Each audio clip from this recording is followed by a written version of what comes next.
Tapi Rasulullah tidak mengusir mereka, akhirnya melalui ayat ditegur oleh Allah. Nah akhirnya kita pun mendapat pelajaran kalau bertamu ke rumah orang jangan lama-lama, susah orang dibuatnya Pak. Ini kadang kita nih lihat Pak, pokok kalau udah masuk ke rumah orang tuh lama keluarnya. Jadi orang kadang-kadang TV-nya di situ, ruang keluarganya nampak dari luar. Nah, jadi ini harus kita ukur-ukur ya Kak. Jadi kalau misalnya enggak bisa juga Pak, suruh aja lah keluar Pak. Ada cari-carilah alasan. Ditengok betul jam, orang enggak ngerti sekarang lagi Pak. Ngapa nengok-nengok jam nih? Aku baru datang baru katanya Pak ya. Padahal udah habis sama dia segelas kopi, kue, tak berapa potong Pak. Baru juga baru kata dia. Nah ini etika bertamu yang diajarkan oleh Rasulullah. Kemudian Pak, pernah ketika Rasulullah berada di rumah, ada sekelompok orang Arab pedalaman, orang-orang Badui ini, dia datang ke rumah Rasulullah, kemudian mereka memanggil dengan suara keras dan lantang. Nah, jadi, ya Rasulullah, terbekik-bekik mereka di luar. Jadi apa kata Rasulullah kepada istrinya? Kau pergi keluar, katakan kepada mereka untuk bisa bersikap lembut ketika mendatangi rumah orang. Nah disinilah Allah menegur orang Arab pedalaman ini Pak dengan menurunkan surat ke-49 yaitu surah Al-Hujurat. Jadi dalam surah Al-Hujurat ayat 4, surat ke-49. Nah, apa kata Allah dalam ayat ini Pak? A'udzubillahi minasyaitonirrajim. Bismillahirrahmanirrahim. Bentar. Oh, ini belum keluar lagi.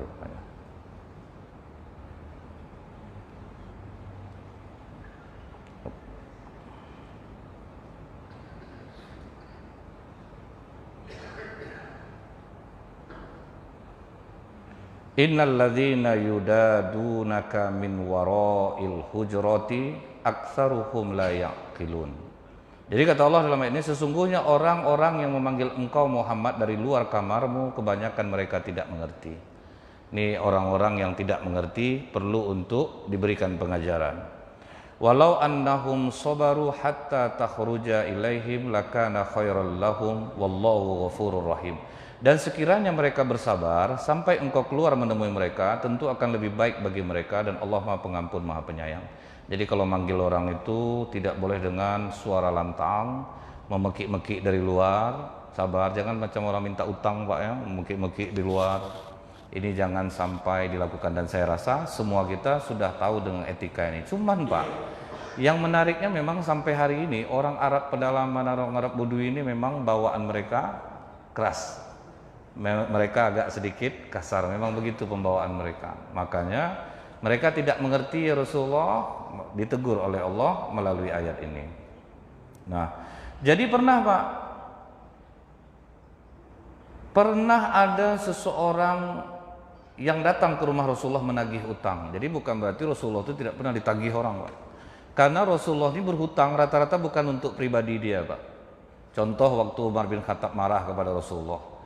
Ada orang datang kepada Rasulullah, ya Rasulullah, aku tidak memiliki pekerjaan, keluarga aku belum makan, adakah kau bisa memberikanku hal yang bisa aku bawa pulang untuk memberi makan keluargaku? Kata Rasulullah, ada, dikasih Pak. Besoknya orang yang sama datang lagi Pak, minta lagi yang serupa, dikasih lagi oleh Rasulullah. Kalau kita kan Pak, kalau udah sekali datang, besok minta lagi, kau bilang kijang aku nih mau kau olah. Baru kemarin aku kasih, datang balik ke sama aku. Tapi Rasulullah tidak Pak, diterima terus, dikasih lagi. Besok datang lagi, Rasulullah sudah tidak punya apa-apa. Apa kata Rasulullah? Kau pergi berhutang sama si fulan, katakan aku yang membayarnya. Di situ Umar bin Khattab Pak, greget Pak, marah. Ya Rasulullah, kalau memang tidak ada nggak usah dipaksakan. Di situ berubah muka Rasulullah. Jadi Rasulullah ini kalau berbuat baik jangan dihadang. Dia nggak mau dihadang Pak. Kita tidak akan sanggup seperti Rasulullah ini Pak. Tidak bosan-bosan memberi, tidak bosan-bosan memberi. Kalau bisa kita meniru, alhamdulillah Pak. Tapi biasanya di hitungan satu aja udah mulai apa gitu Pak ya. Udah mulai kita nilai orang. Nah, kadang orang ini kan suka juga memanfaatkan Pak. Sekali dia dikasih, disangkanya kita bisa besok datang lagi dengan permasalahan serupa atau masalah yang lain. Jadi kita tidak akan sanggup seperti Rasulullah. Saya masih ingat dulu Pak, waktu tinggal di Rumbai, air kan paling susah Pak, air bersih itu paling susah di Rumbai itu Pak, airnya menguning Pak, mesti pakai tawas. Dan alhamdulillah, qadarullah, di rumah saya yang sempat saya tempati itu Pak, sumur bornya paling bersih. Saya kasih keran di luarnya Pak. Saya umumkan ke masyarakat, kalau yang mau ngambil air minum, itu keran saya kasih di luar, silahkan ambil. Kan baik hati saya tuh Pak ya. Pertama masyarakat baik ngambilnya Pak, pakai botol aqua. Besok pakai jerigen 35 liter, bawa gerobak Pak, mampus lah saya bayar listrik Pak. Itu ya berbulu hati saya Pak, kotor hati saya jadinya. Akhirnya nggak mau lagi Pak. Itu kan kita tidak sanggup Pak, tidak mampu kita. Jadi Rasulullah ini mengajarkan sebetulnya jangan pernah bosan untuk berbuat baik. Kasih aja, kalau ada kasih aja. Cuman sahabat sendiri aja nggak tahan loh Pak. Umar bin Khattab aja sempat marah. Jadi maksudnya itu apa? Ada yang harus ditahankan. Kalau kita memberi itu jangan sampai keseluruhannya. Nah, jadi ketika orang menagih utang kepada Rasulullah, kemudian Rasulullah bertanya dari dalam, siapa di luar? Orang ini bilang apa Pak? Aku. Mendengar itu marah Rasulullah Pak. Aku. Maksudnya itu apa Pak? Sebut siapa yang datang. Jadi ini yang dicontohkan Rasulullah kepada istrinya. Sewaktu Rasulullah mau masuk, ditanya siapa di luar? Abul Qasim. Jadi jelas Pak ya, kita harus menyebutkan siapa kita yang datang itu. Harus disebutkan namanya. Kemudian Pak, pernah ada seorang laki-laki datang ke rumah Rasulullah, kemudian kata dia, bolehkah aku masuk? Kemudian kata Rasulullah, tolong keluar, ajari orang itu tata krama minta izin. Katakan kepada dia untuk mengucapkan Assalamualaikum warahmatullahi wabarakatuh. Nah ini salam ini Pak, kalau kita belajar di dalam kitab Qisasul Anbiya karya Ibnu Katsir rahimahullah. Jadi waktu itu Allah memanggil Nabi Adam setelah ditiupkan ruhnya. Kemudian Allah memanggil Nabi Adam, Adam, datangilah rombongan malaikat-malaikat itu. Ucapkanlah kepada mereka Assalamualaikum warahmatullahi, dan dengarkan jawaban mereka. Jadi diucapkanlah oleh Nabi Adam, Assalamualaikum warahmatullahi wabarakatuh, waalaikumsalam warahmatullahi wabarakatuh, kata para malaikat. Adam, ini salammu dan salam anak cucu keturunanmu. Jadi Assalamualaikum itu udah tua tuh Pak. Dari zaman Nabi Adam, bukan pas Rasulullah, tidak. Tapi dari Nabi Adam sudah diajarkan ini salammu dan salam anak cucumu. Nah pada masa Rasulullah ini ditambahkan. Tambahannya maksudnya tambahan pahala Pak. Siapa yang mengucapkan Assalamualaikum, pahalanya 10. Assalamualaikum warahmatullahi 20. Assalamualaikum warahmatullahi wabarakatuh 30. Oh kalau saya pahala kurang tertarik, apa kata Rasulullah Pak? Inginkah kalian aku tunjukkan satu amalan yang apabila kalian lakukan kalian akan saling mencintai? Ingin ya Rasulullah? Ucapkan salam sama kalian, tebarkan salam. Kalau kita kan biasa jumpa, Pak, apa kabar? Ini diganti, Assalamualaikum warahmatullahi wabarakatuh. Apa kabar Pak? Itu akan merekatkan hati kita Pak. Dahsyat kekuatan salam tuh Pak. Orang benci sama Bapak, Pak asal jumpa dia ucapkan itu Pak, lama-lama lunak sendiri hatinya Pak. Tidak perlu kita pergi ke orang pintar Pak, tolong lunakkan hatinya. Bapak itu aja bodoh Pak, orang bilang dia orang pintar Pak ya. Kalau pintar dia tidak macam itu hidupnya kadang Pak. Dia kan banyak nih Pak ya, kita ini mudah kena. Saya berani mengatakan ini Pak, pernah ada dukun besar Bu. Dia ingin bertobat kepada Allah. Jadi setelah lama saya bicara dengan dia, saya nanya, jadi gimana sistem pengobatan dukun-dukun ini Pak? Main sulap sebetulnya Tat. Cuman kan orang percaya aja sama kita. Kita udah siapkan telur Tat. Telur ini kita rendam pakai cuka 2 jam, melunak cangkangnya. Kemudian kita tusukkan jarum ke dalamnya, masukkan rambut, nanti kita tutup lagi atasnya dengan cangkangnya itu dilem. Ini tolong jangan diamalkan Pak ya. Ya. Nanti Bapak buatlah nanti. Dia ada tuh Pak tutorialnya, cara memasukkan jarum ke dalam telur, cara memasukkan rambut ke dalam telur. Apa yang mau dimasukkan? Ada caranya, melunak cangkang tuh Pak, direndam dengan cairan cuka. Tapi entah apa lagi tambahannya, saya pun tidak sempat pula mengamalkannya nih Pak. Jadi saya tidak bisa lah mempraktekkannya. Jadi nanti orang tuh datang ke rumah kita kan bawa telur juga. Nah telurnya kita ganti. Nah begitu telurnya kita ganti, kita gosok-gosok kan yang telur yang udah kita isi jarum tuh di kepalanya. Kita belah, waduh Pak positif kena santet Bapak. Disitulah orang habis dibuatnya.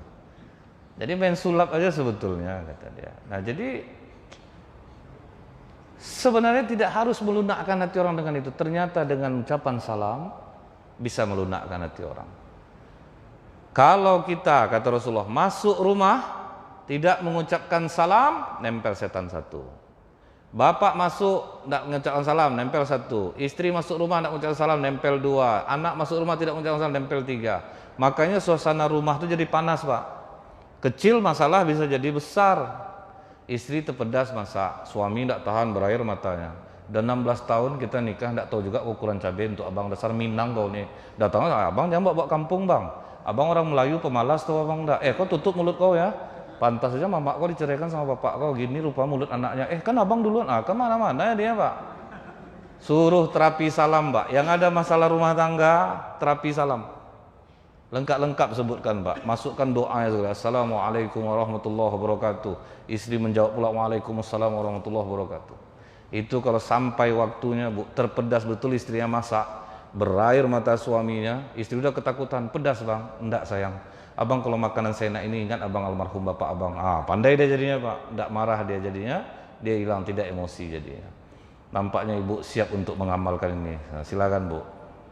Kemudian, nah setelah kita tahu nih Pak, yang berikutnya itu apa kata Rasulullah? Di riwayat dari Abu Musa al-Asy'ari bahwa Nabi bersabda minta izin itu cukup 3 kali. Jika diizinkan masuk, masuk, kalau tidak pulang. Jadi jangan pula kita putar-putar lah rumah orang itu Pak. Ini pasti ada di dalam nih, diputar rumah, jangan Pak. Umar bin Khattab pernah kena. Ini rumah orang ini pasti lagi mabuk di dalam, kata Umar. Kita grebek. Akhirnya digrebek sama Umar. Ternyata memang betul Pak. Tertangkap kau sama aku. Kau menangkap aku, lebih besar dosa kau daripada aku Umar. Kata yang mabuk nih Pak. Dari mana letak besar dosaku?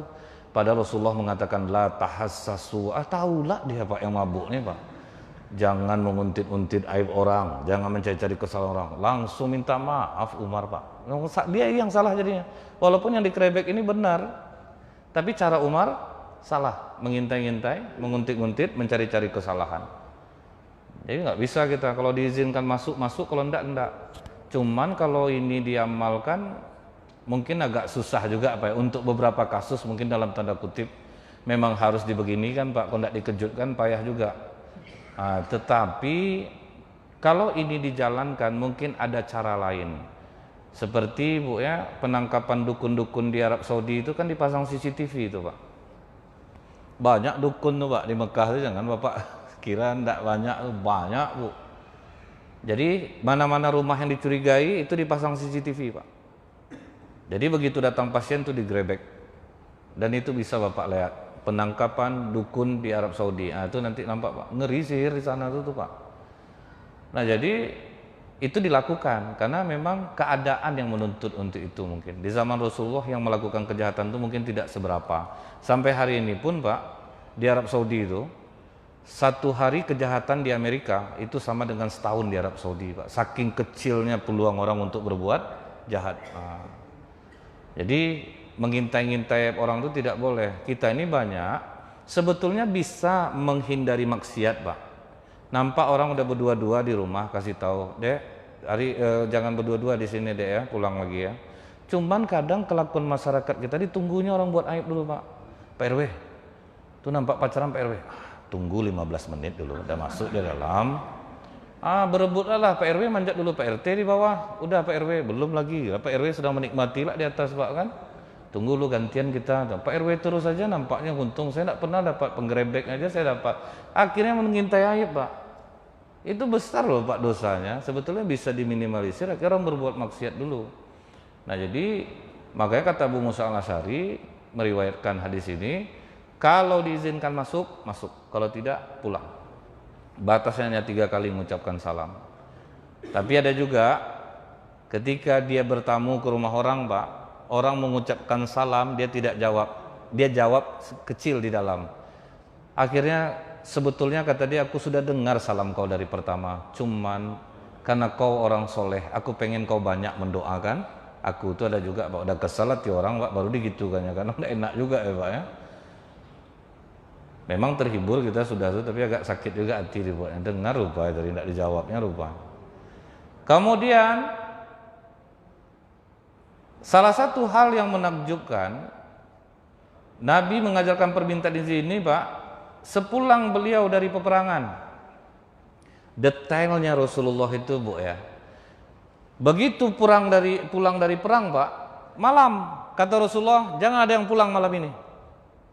Tunggu sampai besok, kirimkan saja kabar dulu kepada istri-istri kalian bahwa kalian akan pulang. Karena nanti kalian akan pulang, istri kalian dalam keadaan rambut macam mana bentuknya, berikan dia waktu untuk berhias. Itu Pak. Dan inilah Bu, dianjurkan suami pulang tuh istri mesti dalam keadaan glowing, wajah itu kinclong. Nggak bisa Ustadz, hari udah malam, tidak ada alasan. Lawan ibu di luar berat Bu. Jadi memang harus dandan, tidak bisa tidak, apapun alasannya. Jadi memang dikasih Rasulullah kesempatan dulu Pak, kirim kabar ke istri kalian dulu bahwa kalian akan pulang besok pagi. Jadi dikirimlah kabar Pak, nanti istrinya berhias dulu malam itu, rambut disisir. Jadi pas besok nyambut suami pulang dalam keadaan fresh, menyelera latih suami Pak, capek hilang jadinya. Ini udah capek di luar, tengok berseraklah istri rumah Bu, pakai daster, ketiak robek, rambut ke kemana-mana, bentuknya bau bawang. Jadi salahkannya juga suami jahat, laki-laki ini sama tahulah kita matanya, disalahkan juga Pak. Seharusnya introspeksi diri dulu gitu. Tapi saya yakin Pak, kalau macam bapak orang yang beriman dan beramal soleh ini, apapun keadaan istri bapak akan terima apa adanya. Biarlah ngibur diri jadilah Pak, mau diapakan lagi, udah itulah takdir bapak, minta ampun aja kepada Allah. Mau diapakan lagi Pak. Kemudian apa kata Rasulullah, kata istri-istri Rasulullah Pak, jika Nabi masuk ke keluarganya, setelah beliau mengucapkan salam, wajahnya berseri dan senantiasa tersenyum. Ini sudah sering kita singgung Pak. Kenapa di Amerika ada salah satu ruangan di rumah sakit namanya smiling room, kamar tersenyum.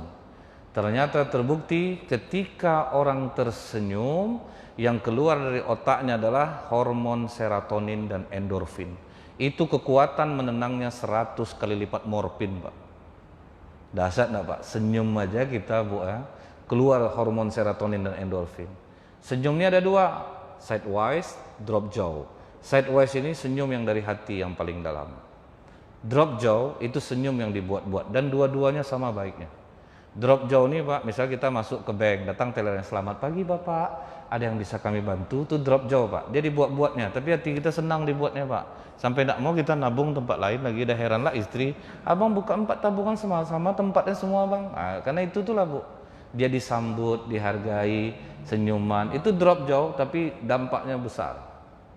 Nah jadi Bu ya, ketika suami pulang ke rumah, dia tidak bisa ngamalkan ini, ibu yang tersenyum. Kalau bapak yang udah ngamalkan ini Pak, pulang pun dalam keadaan tersenyum, dengan syarat bapak sudah biasa tersenyum di hari-hari sebelumnya. Karena kalau sempat mendadak bapak pulang senyum setelah 16 tahun bapak pendiam, istri bapak tentu akan ketakutan Pak. Dia akan mengira bapak meninggalkan perangai dan kenang-kenangan terakhir. Itu ngerinya Pak. Karena kan terkejut ya Pak, tiba-tiba bapak pulang dengan nama Assalamualaikum sayang, pingsan istri bapak langsung Pak. Selama ini cemberut. Nah ini kelebihan Rasulullah Bu, ternyata senyum itu menyehatkan jiwa. Makanya di dalam ilmu psikologi, pelajaran terakhir pasca sarjananya pasti adalah menyuruh siswanya untuk tersenyum kepada 3 orang, rasakan dampaknya. Nah itu memang seperti itu Pak. Jadi kalau orang senyum dari hati, akan mengenai hati, dampaknya itu besar jadinya Bu. Saya pernah membuktikan Pak, nabrak mobil orang dari belakang. Itu yang turun Bu, badannya lumayan kekar. Saya turun, saya senyum sama dia. Maaf Pak, saya tidak sengaja. Hilang langsung Pak, muka marahnya itu Pak.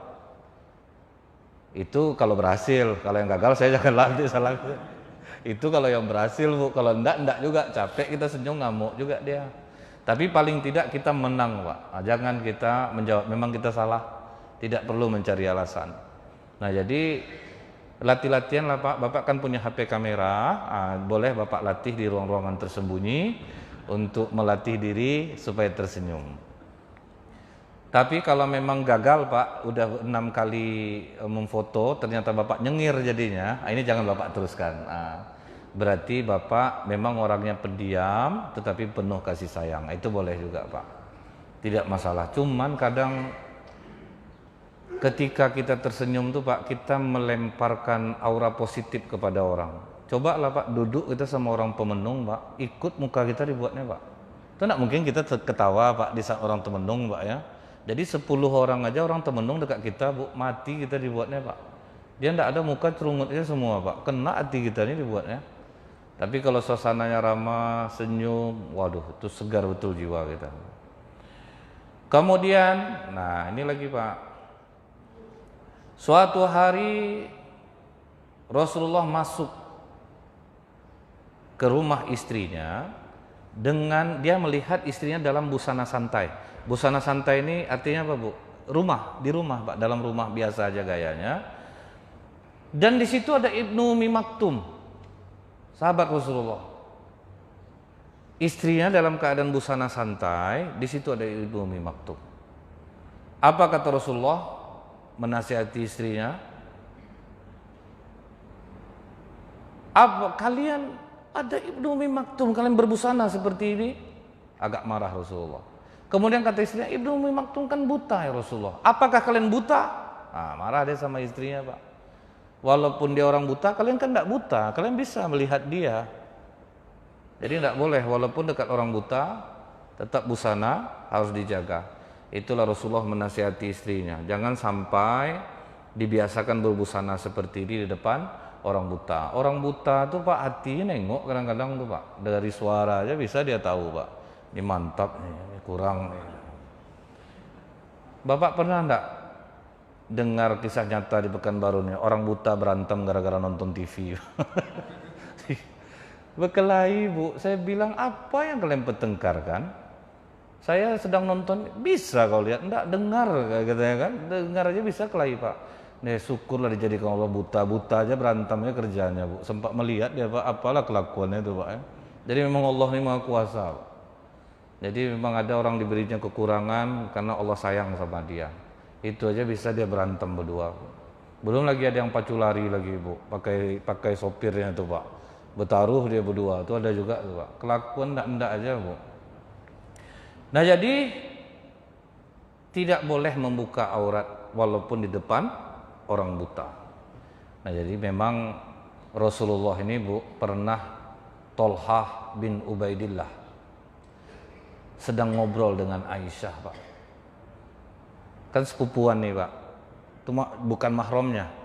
Jadi dia ngobrol sama Aisyah, Rasulullah datang, itu berubah muka Rasulullah. Aisyah masuk. Apa kata Tolhah bin Ubaidillah? Mati kau ya Rasulullah, dalam hati dia, aku nikahi Aisyah. Jadi Tolhah Pak sempat cinta sama Aisyah. Kemudian turunlah ayat hijab. Di situ Tolhah bin Ubaidillah betul-betul merasa menyesal dia Pak. Karena dalam ayat itu tidak boleh menikahi istri Nabi selama-lamanya. Kalau mau bicara sama istri Nabi harus lewat tabir, tidak boleh langsung. Merasa berdosa Tolhah, makanya dialah yang menjadi pagar Rasulullah di perang Uhud. Sampai kata Rasulullah, man arada an yanzura mayyamsi ala rijlai falyanzur Tolhah bin Ubaidillah. Siapa yang ingin melihat orang mati syahid tapi masih jalan di muka bumi, lihatlah Tolhah bin Ubaidillah. Karena dia itulah Pak menjadi dinding Rasulullah di perang Uhud. Berapa tusukan? 70 Bu. Tapi umur panjang Pak, hidup juga dia Pak. Makanya kata Rasulullah, orang mati syahid jalan di muka bumi itu adalah Tolhah bin Ubaidillah. Karena dia pernah mencintai Ummul Mukminin Aisyah Pak. Jadi memang ini aturan, makanya Bu ya, kalau macam kami ini bicara dengan perempuan itu memang kadang-kadang lebih aman perempuan bernikob, lebih aman rasanya Pak dari fitnah, karena tidak nampak siapa yang ada di dalam itu. Paling kalaupun dah sering jumpa kita, dia tetap ini saya Ustaz. Baru kita tahu Pak, lebih aman, lebih tidak enggak berdebar jantung kita nih Pak. Kalau enggak gitu kadang-kadang berdebar juga sebetulnya, tahan-tahan aja sebetulnya Pak ya. Kadang karena enggak pakai mic Pak, mendekatlah dia. Ustaz, saya dapat aduh Pak, sangka malaikat saya ini mungkin Pak. Berdentang juga lah jantung kalau macam itu nadanya Pak. Memang gini Bu, suara perempuan ini tidak aurat, tetapi hati-hati menggunakannya. Kalau enggak hati-hati gawat. Jadi kalau orang bertanya, Bu, jalan Ponegoro di mana? Udah lurus aja lewat sini sampai Ponegoro. Nadanya biasa aja. Jangan sampai apa Bang? Jalan Ponegoro, Abang lurus lewat sini. Itu berdentang-dentang jantung dibuatnya Bu. Jadi hati-hati.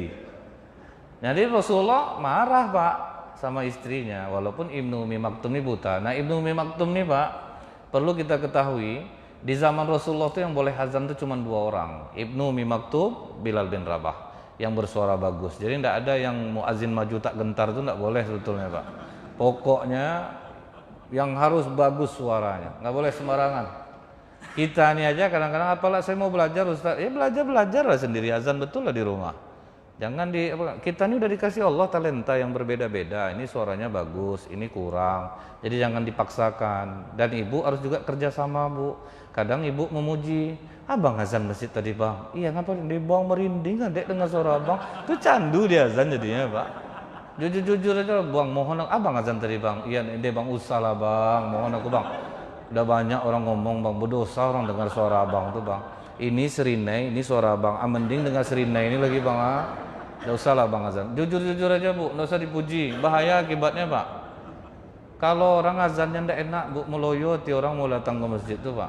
Tapi kalau azannya bagus, dia kan azan 3 juta sama dengan ndak dibayar tuh memang beda memang Pak. Jadi kalau waktu belum paripurna itu Pak, azan orang Allahu Akbar, Allahu Akbar, itu ndak bergaji itu Bu. Tapi setelah digaji 3 juta, Allah baru dengar Pak suaranya itu jadinya. Beda dia Bu, memang berbayar dan tidak itu beda. Jadi Ibnu Ummi Maktum ini muazin Rasulullah, Bilal muazin Rasulullah. Umar aja Bu ya, yang udah terkenal tauhidnya itu nggak boleh jadi imam oleh Rasulullah karena suaranya memang tidak kesana. Tapi begitu jadi khalifah, memang dia yang harus menjadi imam. Cuman menggigil jamaah di belakang Pak, karena dia pakai pedang meluruskan saf. Sempat macam tu imam menggigil kita belakang. Pak, salah-salah kaki kena dibuatnya. Jadi kalau Rasulullah berhalangan jadi imam, yang menggantikan hanya 2 orang, Abu Bakar Siddiq dan Abdurrahman bin Auf. Cuman 2 itu yang menggantikan Rasulullah. Ini berbunyi nih. Saya takut Pak, kemarin tercepat. Ini pas. Pokok kalau udah pas tegur aja saya Pak. Kemudian apa ajaran Nabi lagi Bu? Nabi melarang keluarganya meniup makanan panas. Nah ini kita juga sudah pasti tahu. Dan ternyata secara ilmiah terbukti ada kuman yang mati di mulut kita yang dia bisa hidup kalau kena kita tiupkan ke barang panas. Hidup kumannya jadinya Bu. Dia mati ditiupkan ke makanan masuk dia. Jadi dan ini juga keuntungan buat gigi. Kadang kita dulu karena tidak tahu minuman panas itu yang enak, makanan panas itu yang enak. Ternyata itulah merusak gigi itu. Lama-lama lapuk juga dia. Dan ternyata Allah memberikan perangkatnya Pak, tidak sia-sia Pak ya. 1 batang gigi tanam aja udah berapa harganya sekarang Pak. Kali 30 mahal isi rongga mulut kita ini Bu. Dan BPJS nanggung separuh lah rahang nih Bu, separuh lagi tanggunglah sendiri. Kan payah jadi ya Pak.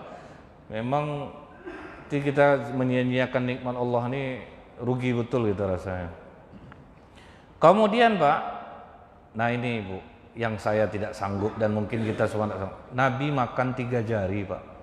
Jadi sedikit bisa masuk tuh cuman Bu. Kalau kita kan gini Pak, Nabi cuman segini. Di depan orang bisa saya Pak, kalau ada jamaah gitu Pak ya, praktek nampak munafik kadang-kadang Pak ya. Makan 3, nak menengok dia gini balik Pak. Normal balik makan tuh. Tidak bisa Pak. Meniru seperti itu makan 3 jari itu Pak ya. Susah Pak. Orang makan sumpit makan 2 jari lagi. 2 memang, tapi sekali ngambil berapa digulung-gulungnya mie itu Pak. Ujungnya sama macam ini sebetulnya. Rasulullah cuma 3 gini aja makan, Bu. Nah, jadi kalau orang yang mengamalkan cara ini memang saya salut lah, tapi rasanya Pak, mungkin sehari 2 hari bisa kita amalkan. Masuk hari ketiga tuh Pak, udah susah sendiri ya. Saya ingat orang yang bersemangat untuk diet gitu, Bu ya. Oh, ini udah seminggu udah lumayan turun lemak badan nih Tat. Iya. Jadi hari apa besok makannya boleh Pak, makan apanya. Jadi seminggu tuh Tat, kita makan sayur buah. Hari Minggu boleh makan apa saja. Oh gitu. Hari Minggu terlepas makan apa saja. Senin lebihlah makan dari apa saja tuh Pak. Sampailah balik. Turun 2 kilo, mengangu aja dia Bu, naik 5 kilo lagi. Jadi sama juga enggak jadinya Pak. Susah untuk istiqomah itu sulit.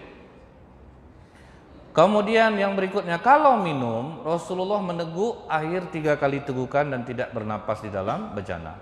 Jadi gluk gluk gluk selesai. Tapi ada orang yang seperti onta kausan gluk gluk gluk gluk gluk gluk minumnya sampai habis.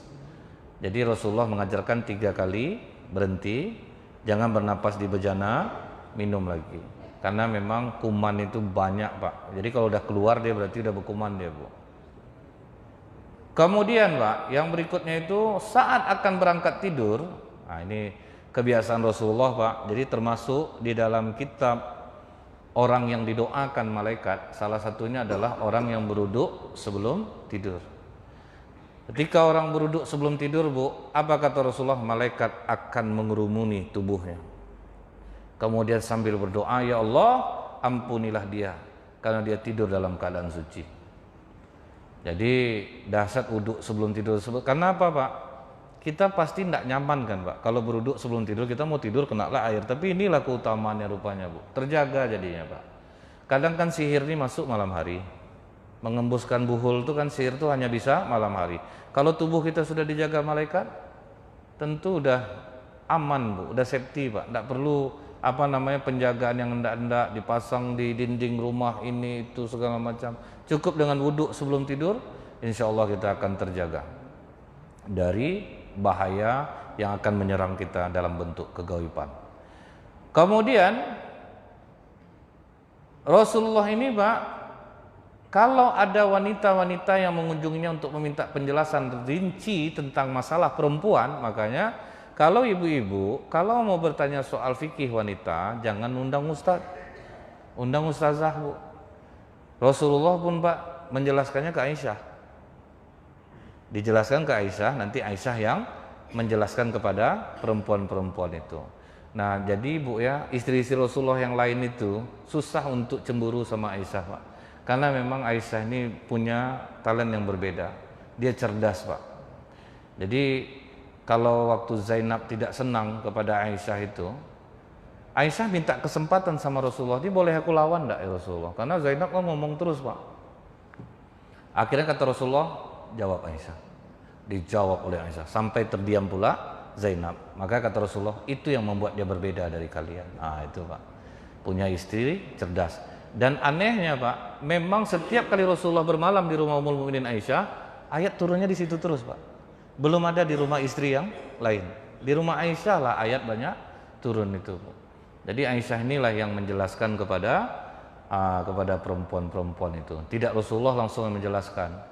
Karena memang Pak, kalau sempat kita ditanya perempuan itu, Ustaz, misalnya kita udah suci dari haid, lain rasanya jawab tuh Pak. Tidak enak rasanya gitu. Jadi lebih baik undang ustazahnya. Jangan undang ustaz Bu. Berdentang-dentang juga jantung ustaz tuh jawab tuh Pak. Ke mana-mana aku pergi kepikirannya dibuatnya tuh.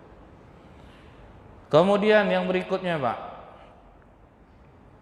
Rasulullah ini di dalam biografi Rasulullah, pernah suatu ketika Umar masuk ke rumah beliau, dan di saat itu Rasulullah sedang dimarahi oleh istri-istrinya. Bayangin Pak, Rasulullah sedang dimarah-marahi istrinya. Itulah hebatnya Bu ya. Otak laki-laki sama otak perempuan itu kan memang berbeda Pak.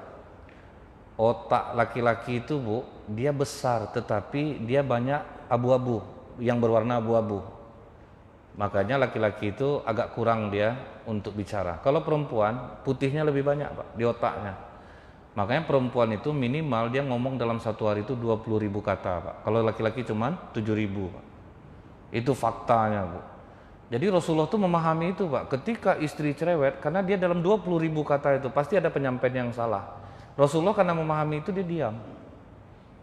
Karena otak perempuan ini, Bu, dia jalurnya kusut dan berwarna-warni, Bu. Cuman saling menyambung satu sama lain. Makanya kalau kita bilang, abang mau beli tas lah, dia langsung banyak, bang. Angsuran belum lagi, bang. Rumah mau dibayar. Dia karena kusut tuh, Pak, nyambung dia semuanya, Pak. Tahu dia. Makanya, Bu, ya, perempuan itu, dia itu obatnya itu, Pak. Kalau istri bapak sedang lemah, lesu, loyo, bapak tinggal satu katanya, belanja yuk deh. Itu, Pak, hilang semua lemas loyonya, berpindahlah ke bapak. Itu, Pak. Pindah ke kita ya dia, Pak. Dia senang. Kita susah ya dia. Nah, jadi Rasulullah, Bu, ya, begitu dia dimarahi istri dia diam. Belum ada satu riwayat pun Rasulullah kalau istrinya masalah cemburu, Pak, Rasulullah nggak pernah ngamuk, Bu. Tapi kalau dulu yang menghina suku itu baru Rasulullah marah. Zainab menghina Saifiyah. Apa kata Zainab? Apakah aku akan memberikan ontaku kepada perempuan Yahudi ini? Ketika dia mengatakan Yahudi itu, Rasulullah marah. Marahnya gimana, Pak? Diam selama 3 bulan. Nah, jadi Rasulullah diam, Umar masuk, seluruh istri Rasulullah diam. Terkejut Umar. Hebat kelakuan kalian ya. Takutlah kalian sama aku lagi daripada Nabi. Kalau kau kasar, Nabi ini lembut. Itu, Pak. Rasulullah itu lembut. Jadi pernah dulu ada seorang guru di Cina, Bu. Muridnya minta nasihat. Kata dia ke muridnya, kamu tengok pakai mata kamu mulut saya. Dingangokannya mulutnya, Pak. Apa yang kau lihat? Lidah lagi, guru. Gigi ada enggak? Gigi dah habis dah. Tahu kau maksudnya apa? Tidak, guru. Gigi habis karena dia keras. Lidah tetap ada karena dia lembut. Jadilah engkau orang yang lembut, maka engkau akan tetap ada. Itu, Pak. Jadi janganlah kita keras-keras hidup lagi, Pak. Jadi seperti lidah aja. Lembut dia akan tahan terus. Gigi rontok karena dia keras. Jadi Rasulullah itu, Bu, karena kelembutannya itu, dia tahu, Pak, karakter otak istri itu. Walaupun Rasulullah itu, Bu, ya, tidak belajar soal otak, tapi kenapa kata Rasulullah? Jarak yang dekat antara seorang hamba dan Tuhannya pada saat dia sujud. Ketika kalian sujud, lamakan sujudmu. Rupanya terbukti, Bu, oleh ahli biokimia. Di belakang kening ini ada namanya neokortex, alirannya ke hati. Kalau orang lama sujud, darah membawa oksigen dari jantung masuk ke otak dan hanya bisa mencuci neokortex pada saat sujud. Itu yang membuat sholat orang bisa mencegah dari perbuatan keji dan mungkar kalau banyak dia sujud. Jadi ini salah satu untuk bisa menjadi orang baik, banyak-banyak aja sujud, banyak kita melaksanakan sholat. Nah, Umar kenapa ditakuti? Karena dia keras. Cuman kenapa dia tetap bertahan? Keras Umar itu hanya untuk hal-hal yang benar, Pak.